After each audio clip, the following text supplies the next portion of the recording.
Okay, bismillahirrahmanirrahim. Assalamualaikum warahmatullahi wabarakatuh.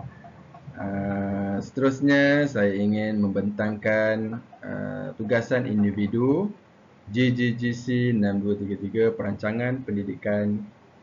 Tajuk saya punya kerja khusus perancangan cara mengajar untuk meningkatkan kualiti pengajaran. Okay, yang dihormati Profesor Madya Dr. Muhammad Izham bin Haji Muhammad Hamzah. Saya bernama Syarul Azhar bin Osman, P118105. Okay, kita pergi kepada yang pertama, isi kandungan. Kita ada abstrak, pengenalan, teori, model, kajian literature, dapatan kajian, perbincangan dapatan kajian, isu-isu di Malaysia, implikasi terhadap sistem pendidikan Malaysia, kesimpulan dan juga rujukan. Ya, seterusnya saya menerangkan tentang abstrak. Sistem pendidikan telah melalui proses penstrukturan semula yang berpanjangan sejak beberapa tahun yang lalu, beralih daripada model pengurusan pendidikan yang telah mantap pada masa lalu dan ke arah gaya pengurusan strategik yang tertumpu pada masa hadapan. Jadi matlamat kajian semasa adalah untuk menyumbang kepada pemantapan bidang ini. Kajian dimulakan dengan mengkaji keadaan semasa perubahan dan melihat pada kelestarian. Jelas bahawa penambahbaikan yang paling ketara ialah peningkatan dalam pendidikan sebagai matlamat utama dalam pengurusan pendidikan yang tertumpu dalam pembangunan dan institut pendidikan itu sendiri. Okay, jadi dalam dua artikel yang saya perolehi, jadi dua artikel itu daripada artikel yang telah dikaji oleh University of Mashriq Baghdad, Iraq, daripada Universiti Tenaga Nasional Kajang. Artikel yang kedua, Analysis of Mathematics Lesson Planning from by Teachers Pedagogical Content Knowledge. Okay, jadi kita pergi kepada pengenalan. Pengenalan perubahan yang berbentuk inovasi dan penambahbaikan yang dilaksanakan oleh kerajaan yang bertanggungjawab dalam pendidikan kerap kali menemui jalan buntu ataupun gagal untuk dilaksanakan. Ini jelas kita tahu kita punya sistem pendidikan yang bertukar-tukar, kementerian yang berbeza-beza. Jadi persekitaran pendidikan yang beza sama ada di sekolah, kolej atau universiti yang tidak diambil kira. Dalam usaha mengiktiraf institusi dan masyarakat tanpa membiarkan persekitaran unik untuk inovasi mengiktiraf keperluan untuk berkelakuan secara demokratik dengan penglibatan dan kerjasama dalam setiap institusi dalam masyarakat. Oleh yang demikian, untuk pemantapan terdapat peralihan daripada idea yang berbentuk biasa kepada inovasi. Okay, daripada bentuk biasa kepada inovasi dikaitkan dengan pembaharuan institusi asas, idea untuk perubahan pertumbuhan profesional tenaga pengajar dan juga proses pembelajaran pelajar yang perlu berkait antara satu sama lain. Jadi kita pergi yang slide seterusnya, iaitu teori. Teori yang saya dapat melalui dua artikel ini menurut Lecturer Medina dan Ekomenda 2013, terdapat dua pengurusan strategik yang perlu diguna pakai dalam membuat pembaharuan dan penambahbaikan dalam pengurusan pendidikan. Jadi dalam pengurusan prinsip pengurusan bilik darjah, ada beberapa perkara yang hendak diketengahkan. Yang pertama, suasana dan pengaliran udara bilik darjah yang perlulah kondusif. Peluang pembelajaran bagi semua pelajar sama rata. Kedua perkara ini pada akhirnya akan memberi kesan kepada penambahbaikan sistem pendidikan dan perkembangan sistem dan pengurusan pendidikan kita. Jadi model yang diguna pakai iaitu model M pembelajaran Sharma dan Kitchen 2004. Okay, jadi juga turut memperkenalkan model M pembelajaran. Model ini membandingkan antara pembelajaran tradisi yang secara dahulu yang kita belajar dahulu dengan M pembelajaran masa kini. Jadi dalam model ini, konstruk utama yang dilihat adalah faktor sekolah, kurikulum dan guru yang saling berhubung dengan faktor persekitaran dan guru yang faktor persekitaran dan pelajar yang saling berhubung dengan faktor persekitaran dengan pelajar. Rajah menunjukkan model M pembelajaran. Okey, di sebelah ni ya. Ini adalah raja model persekitaran and pembelajaran Sharma. Okay.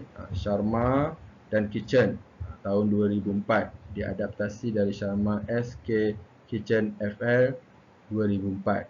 Jadi kita nampak dia punya modelnya, pelajar di tengah-tengah pusat pembelajaran, persekitaran and pembelajarannya di sekelilingnya. Jadi yang mengajarnya ialah guru daripada hasil dasar kurikulum dan daripada peringkat sekolah. Okey, seterusnya kajian literature dalam percubaan untuk meningkatkan pendidikan akan berjaya atau gagal ditentukan oleh institusi dan pengajaran di dalamnya. Jadi yang seterusnya bergantung kepada kaliber kepimpinan, pedagogi dan keberkesanan individu itu sendiri dalam peranan kepimpinan pegawai terkemuka institusi, termasuk ketua dalam pengurusan organisasi tersebut, ataupun kita panggil guru besar atau pengetua ataupun pengarah dan sebagainya. Itu pasukan pengurusan dilihat memainkan peranan yang semakin penting dalam organisasi, hasilnya akan dinilai. Okay, itu daripada Smith, Edward dan Chemis 2010. Okay. Seterusnya dapatan kajian. Okay. Dapatan menurut Muhammad Uwamahoro dan Orodo 2021, tujuan kajian adalah untuk mengkaji bagaimana perancangan strategik mempengaruhi daya saing.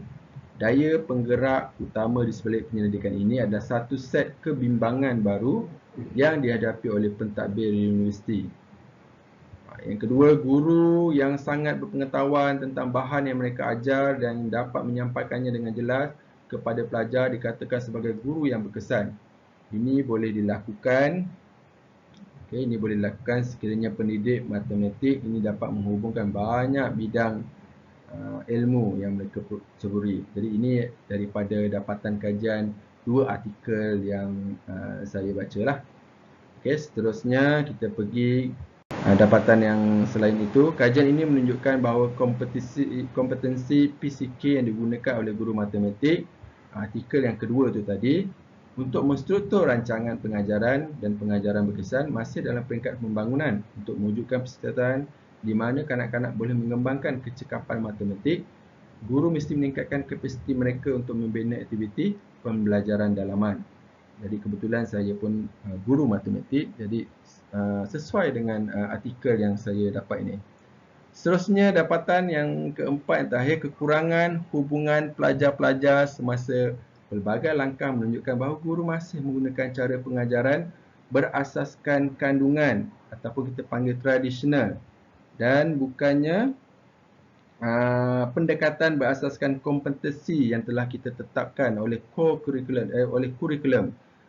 Kurikulum kita ada KPM yang menentukan dasar. Jadi sepatutnya guru-guru perlu melihat sukatan pembelajaran dan perlu mengikut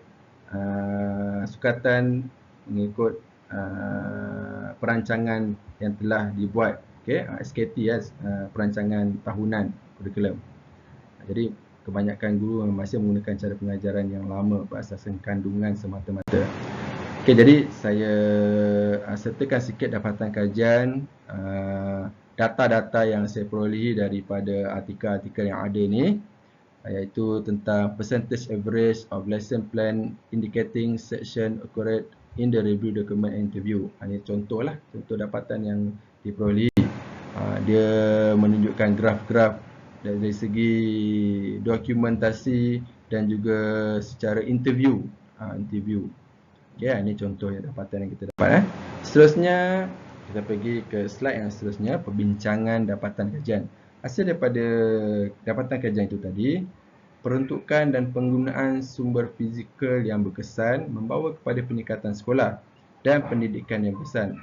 Jadi hasil kognitif dan bukan kognitif yang berbeza seperti pembelajaran, sosial, efektif, kesihatan, kesejahteraan dan juga tingkah laku murid serta kelebihan terkumpul kepada pelajar institusi pendidikan dan masyarakat boleh digunakan untuk mengukurnya.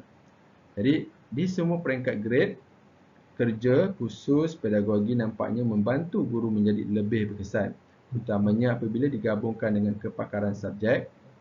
Walaupun fakta menyatakan bahawa penyelidikan mengenai komponen pengalaman lapangan pendidikan guru tidak bertujuan untuk mengenal pasti hubungan sebab akibat. Ia membayangkan kesan yang menggalakkan dari segi peluang untuk belajar tentang industri dan menurunkan tahap tekanan dalam kalangan guru-guru baharu.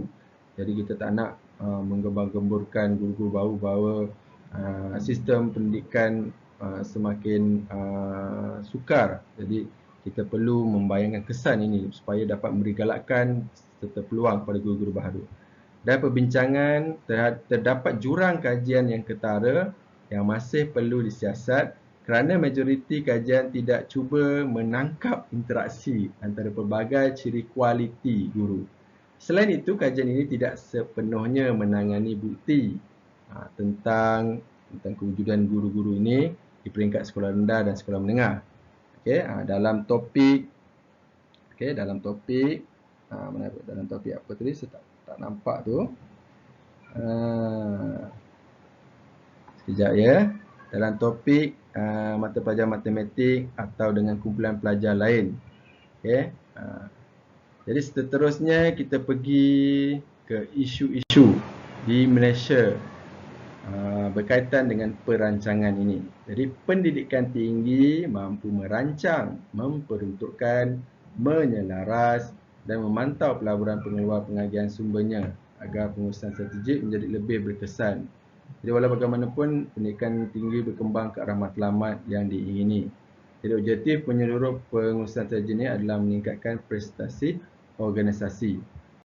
Jadi seterusnya, berdasarkan dua artikel ni kita dapat implikasi terhadap sistem pendidikan Malaysia tentang perancangan dasar, latihan dan juga amalan. Kat sini ada saya lampirkan komitmen kerajaan tentang perancangan dasar, latihan guru yang juga memerlukan latihan khusus. Jadi saya tak perlu huraikan lah, ada nampak dalam skrin ni.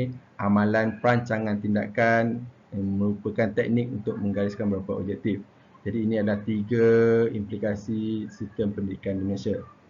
Dan seterusnya saya buat kesimpulan lah untuk slide yang terakhir. Banyak model pengurusan pendidikan negara sekarang perlu melalui beberapa pengubahsuaian untuk lebih mencerminkan kecekapan dan sifat yang disebutkan di atas dan memenuhi budaya organisasi dalam kementerian kita pendidikan.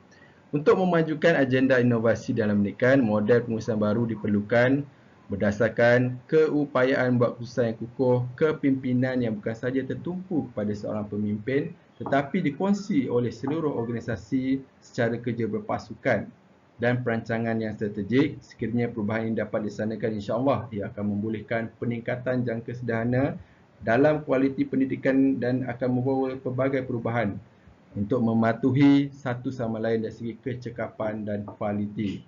Ini akan meningkatkan pemahaman masyarakat tentang kepentingan dan nilai sistem pendidikan secara keseluruhan. Jadi kita ingin memartabatkan sistem pendidikan kita di Malaysia ini supaya pihak di luar sana nampak supaya institusi pendidikan ini adalah satu standard yang sangat-sangat tinggi, yang profesional. Jadi saya rasa itu sahaja saya punya kesimpulan. Dan seperti biasa, akhir sekali kita ada rujukan seperti standard di dalam rujukan UKM. Jadi ada 11 rujukan yang telah saya lampirkan di dalam skrin. Jadi itu sahaja untuk rakan-rakan dan juga Prof atas saya punya penerangan kerja individu saya. Jadi sekian, terima kasih. Yang buruk datangnya dari saya. InsyaAllah kita berjumpa lagi. Assalamualaikum warahmatullahi wabarakatuh. Terima kasih.